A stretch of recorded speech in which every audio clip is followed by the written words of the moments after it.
আসসালামু আলাইকুম রহমতুল্লাহি ওয়া বারাকাতুহু। আশা করি সকলে ভালো আছেন আর দোয়া করি আল্লাহ পাক রব্বুল আলামিন সকলকে সর্বদা ভালো রাখুক। আল্লাহ পাক রব্বুল আলামিন আমাদের সকলকে হায়াতে দারাজ করুক, রোগ শোক বালা মুসিবত থেকে হেফাজত করুক। সকলে বলি আল্লাহুম্মা আমিন।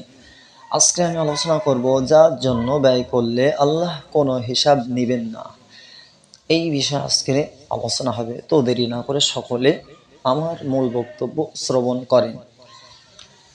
কিয়ামতের দিন আপনি করা প্রতিটি খরচের হিসাব দিতে হবে। তবে আপনি যখন আপনার স্ত্রীর জন্য ব্যয় করবেন, আল্লাহ তার কোনো হিসাব আপনার থেকে নেবেন না, বরং সেটি আপনার জন্য সাদাকা হিসেবে গণ্য হবে।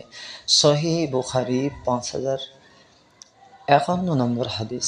ইসলাম শেখায় যে স্বামী স্ত্রীর হক আদায় করে তাকে আল্লাহ দুনিয়াতেও শান্তি দেন এবং আখেরাতে পুরস্কৃত করেন। সুবহানাল্লাহ। আল্লাহ পাক রব্বুল আলামিন আমাদের সকলকে, আমাদের যাদের বিবাহিত হয়ে গিয়েছে, আমরা যারা বিবাহিত, স্ত্রীর সঙ্গে সুব্যবহার করার তৌফিক দান করুক। সকলে বলি আল্লাহুম্মা আমিন।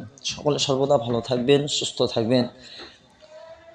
আর সকলের কাছে একটা আবদার, প্রত্যেক ভিডিওয়ে আমি বলে থাকি, এখনো পর্যন্ত যারা দুনিয়া জমিনে নামাজ আদায় করি না, সকলে নামাজ আদায় করবেন ইনশাআল্লাহ। আল্লাহ পাক রব্বুল আলামিন আমাদের সকলকে 5 ওয়াক্ত নামাজ পড়ার তৌফিক দান করুক। সকলে বলি আল্লাহুম্মা আমিন। যদি ভিডিওটা ভালো লেগে থাকে তাহলে একটা লাইক, কমেন্ট, শেয়ার করে দেবেন। আমার চ্যানেলে যারা নতুন, চ্যানেলটা সাবস্ক্রাইব করে আমার পাশে থাকবেন। সকলে জানেন এই চ্যানেলে ইসলামিক ভিডিও ছাড়া হয়, যে ভিডিওগুলো শিক্ষানিয়ত, আমাদের দরকার যেগুলো জানার, সেই বিষয়ে আমি আমার এই চ্যানেলে ভিডিও ছাড়ি। সেই জন্য করে আমার চ্যানেলটা সাবস্ক্রাইব করে আমার পাশে থাকবেন। সকলে সর্বদা ভালো থাকবেন, সুস্থ থাকবেন, এই বলে আমি আমার বক্তব্য এটি করছি। পরবর্তী ভিডিওয়ে আবার কথাবার্তা হবে ইনশাআল্লাহ। আসসালামু আলাইকুম রহমতুল্লাহি ওয়া বারাকাতুহু।